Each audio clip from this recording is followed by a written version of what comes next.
the top line has come in line what the market was estimating, so that's gone up by around 15%. We've got the total top line coming in at 6954 crore rupees, whereas if you look at the bottom line, again, yeah, that has surprised on the positive side. We were looking at a figure of almost 1500 crore, whereas the company has posted around 1614 versus 1200 crore, so that's an uptick of almost 26% on the bottom line. And if you look at the operating performance, well, that has disappointed because the margins have declined to almost 31%. Remember, we were looking at a margin expansion of almost 100 basis points.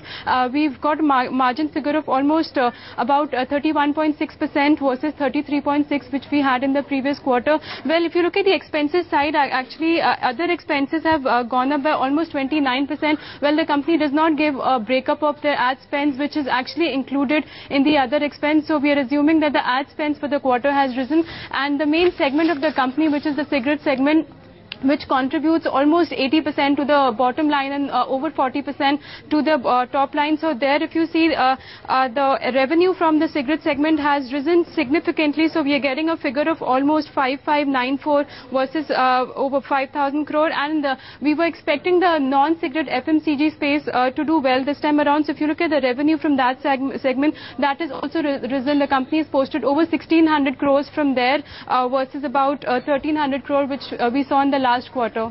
Navneet, the stock has completely cooled off after that initial spike on account of the PAT surprise as well. Like you just talked about, the disappointment really is on account of the margins. What else has added pressure besides the ad spends? Well, Aisha, I'll just get back with the volume growth because we have not yet received that.